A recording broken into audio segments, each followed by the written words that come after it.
May wagang sinaing ni Tita Helen. Yes.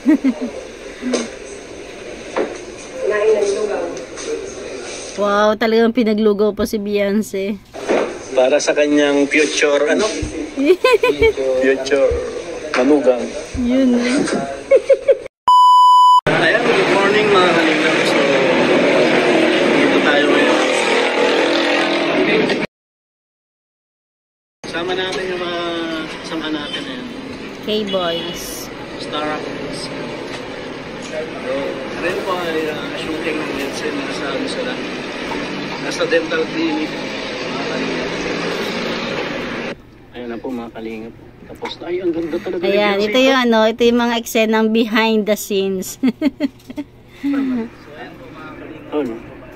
Ang ganda talaga. Si Kalinga pala yung nagbibideo, at saka si David. Ng Beyonce. No? Oh, kahit nakatalikod oh. Grabe talaga si Beyonce. Na naman yan. Oh. Grabe. Ginagawa yung dalawa na yun doon, no? Pero parang magjowa ka. Parang magjowa daw. Parang may jowa, may sarili pang service yan. Wow. Dalawa lang sila sa kotse. Talo pa ang magjowa. Ano pa magjowa? No? Paano kumampiyon yan si Edo sa kapatid? Sana ho. Ang ginagawa yung dalawa nga doon, no? Bakit nandun sila dalawa? Sino yung dalawa? Ayun, no? Si Edo? O, nag-edit. Doon man sila nakatayo. Pa-dentist. Ay, pa-dentist pala doon. Yes. Grabe mo mga Grabe oh. Ang ganda talaga ni Beyonce ito, ano? okay na, no? Bagay. Oh. Ay, grabe si parang si Marian Rivera pag malayo. Yes, Marian Rivera yan.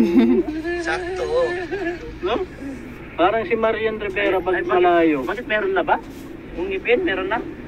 Kasi yan o, pinapangiti na Brace lang, brace.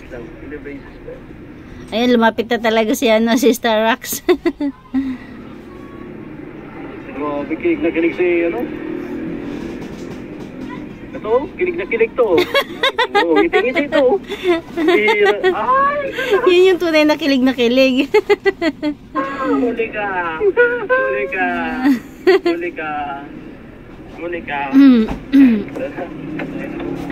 Diba, may sariling sasakyan. Ngiting-ngiti si Starrocks, eh, no? Saan? Ayan. Sige, sabihin mo kay Rab. Ah, bali ano, parang tumawag si ano, si Medet.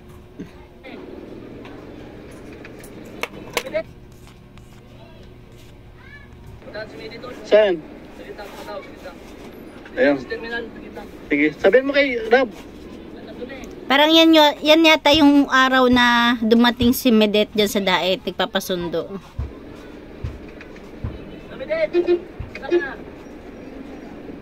Mga kalingap.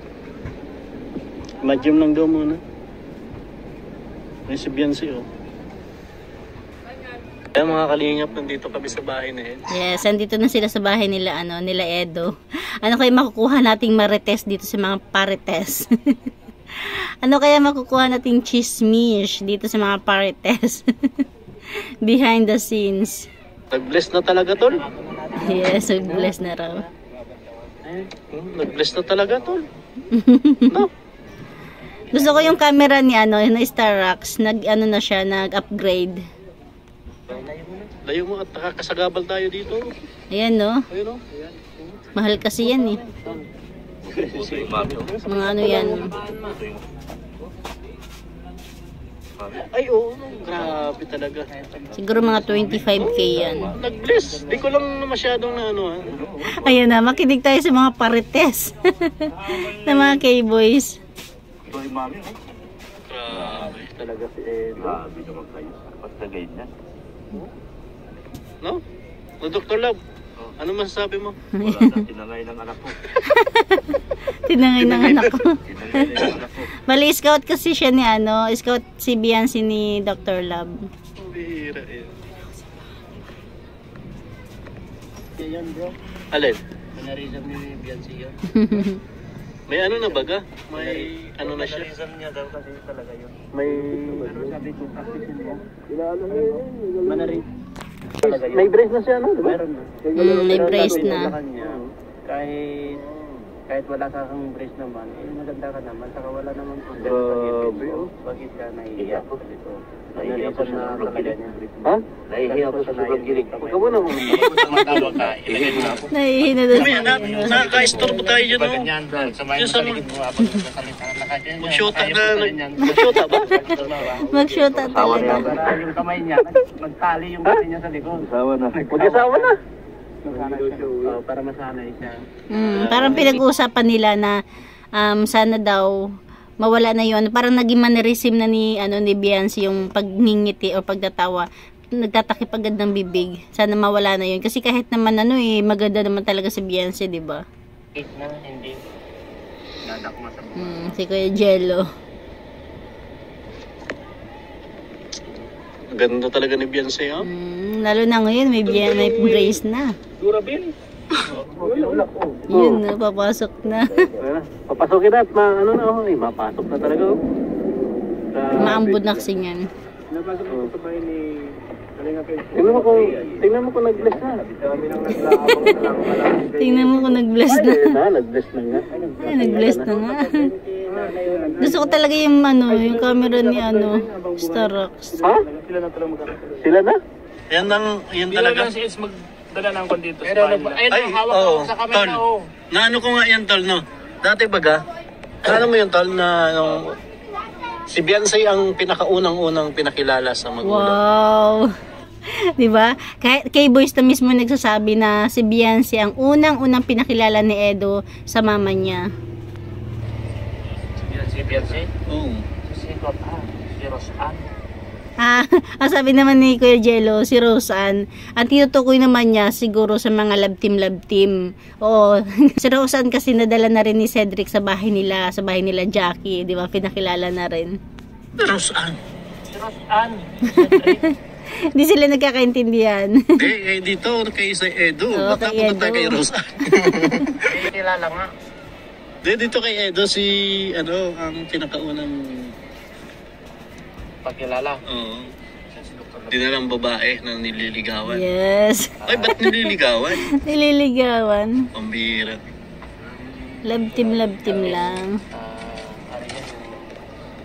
Pinapamiliarize niya yung kanila. Ano masasabi mo? Sabi ko na eh. Nasabi ko na eh.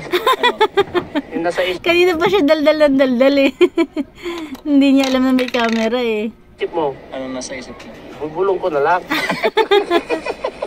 Mabulong ka na lang, pambira. Gutom na ako bro. Full force na. Ayan, pasok na sila. Maganda po si Beyonce. Parang talaga kamukha ni Ate Edna. Maganda lahat ng Angel. Lahat. Basta Indian. Hello. Nay, buti mabait itong aso nyo ng ganito. Anong chihuahua diyan? Ito, chihuahua. Ayan o. Babae? Tatlo pala sila, dami. Si Ate Edna. Kamukha ni Ate Edna. Kilala ng mama ni Edo si Starrocks. Lahat daw yan kilala ni Ma'am Ellen. Kabisado ko kayo lahat. Oh, di ba? Kalamig taras ha. Lahat yan. Di ba? Kabisado ko kayo lahat. Talagang number one supporters ng Kalingap. Pati mga Masaya naman po pag may bisitang babae si Eds. Lagi-lagi ako dito. Parang nakatuwa mga kalingap para mga Boy Scout. Kalingap. Saan nakarating? Kasi ako Boy Scout ako. Marami na ako dito may Wow, iwan pakwan. na dyan. anong pangalan mo talaga, te? Ellen. Ma'am Ellen. Tita Ellen. Kamukha ni Ate Edna. Eds!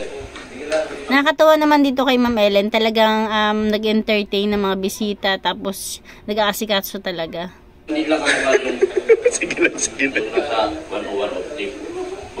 Kumbaga parang very supportive. Very supportive mother. Bunso. Saka asawa ni Dodge. Malaki naman yan.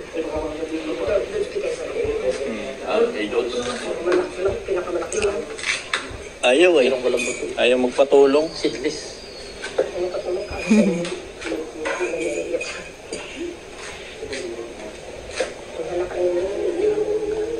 Oh, kaya. Eh, tulog kain. Gutom na po si Beyonce na eh. Gutom na po si Beyonce na.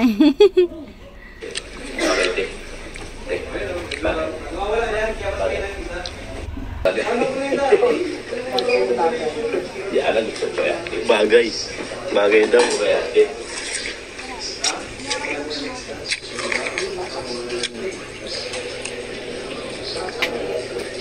Pero pag nasa edad na po, okay na ano?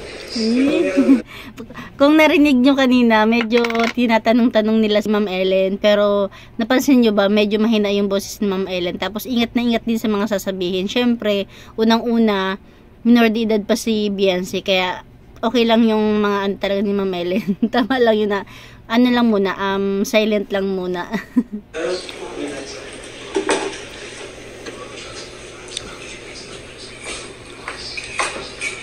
Sabi, Naka-scoop ka na naman ah. Diba? sabi ni Ate Ellen, bata pa daw si Beyonce. Oh. Mag-aaral daw muna mabuti. Di ba po, mag-aaral muna mabuti si Beyonce. Kasi teacher po siya eh. Wow. Oh. Teacher din pala si Ma'am Ellen. Parang si ano din, si Ate Edna. Pero pag nasa tamang edad na daw, pwede. Scoop ka na naman. Wala na scoop.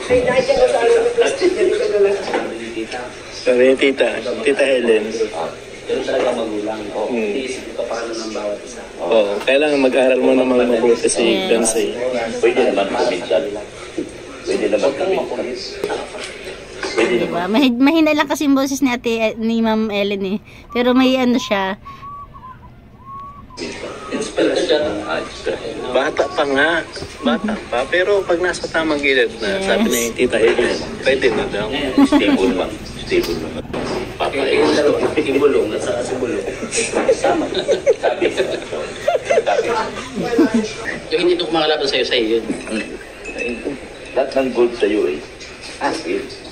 Paano yung silver? Chapira na yun. Ayaw na yun.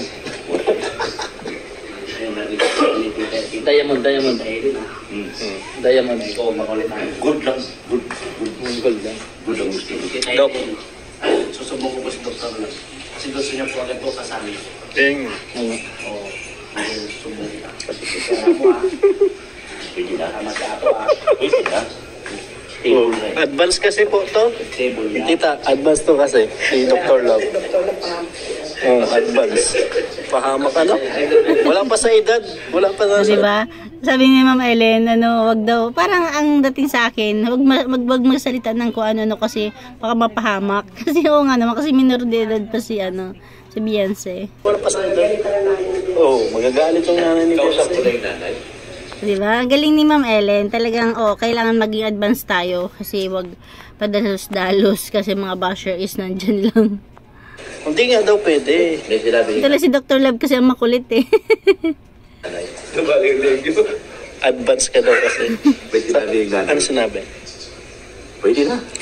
Uwe. Oh. Pero ngayon pwede na ano? Kailangan nasa tamang edad. Yes, tama. Oo daw. Pwede na. Tatay ako eh. Konsentidor na tatay. sabi ni Tita Helen, mag-aaral muna magmabuti si Beyonce. Pwede naman nag-aaral na. Habang nagmamahalan. Talaga si Dr. Love. Gusto na yun. Pwede naman. Tama naman si Ma'am Ellen, 'di ba? Talagang kailangan is mag-aral muna. Yung lab team na yan is tamang ano lang na muna, pampag-good vibes sa atin. Pampag-good vibes sa atin tsaka sa mga viewers. At tsaka para na rin sa kanila, 'di ba? Pwede.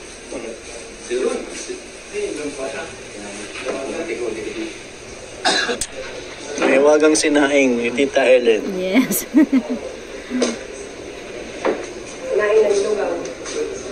Wow, talagang pinaglugaw pa si Beyonce. Para sa kanyang future, ano? Future. Manugang. Yun. Pinagluto ng sinaing. Lugaw. Lugaw. Galing.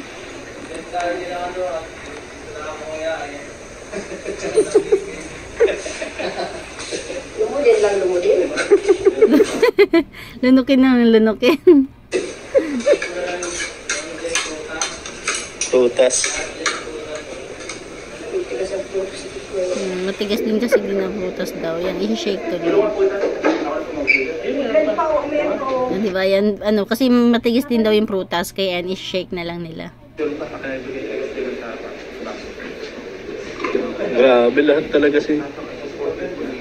Parang sipag ni Ma'am Ellen magluto, no? Kasi talagang puro lutuin sa harap niya sa lamesa. Tita Helen.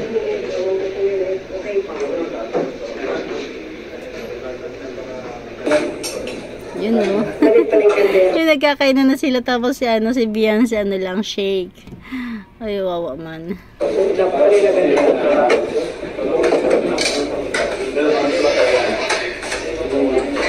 Nagkaya kami. Alas 12 nagkaya kami. Sabi niya, gawa ko ito kami. Hindi naman sabi na.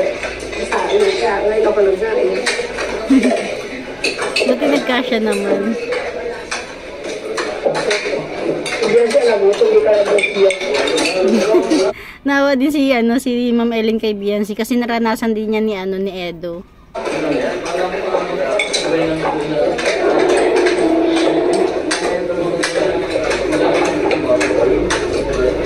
Napanood ko nga to sa vlog ni Kalinga Prab, talagang naawa ko dito kay Beyonce kasi 'di ba galing siya sa sa pag-brace. Masakit daw 'yan na siguro kailangan niya na magpahinga, kaya lang diyan pa siya. Alam mga kalingap, hanggang dyan na lang ating kunting share, diba? Nakakatuwa si Ma'am Ellen kasi talagang asikaso niya mga K-boys. Supportive masyado kay Edo. Ayan lang mga kamamshi, mga kalingap, thank you for watching. God bless you all and Jesus loves you.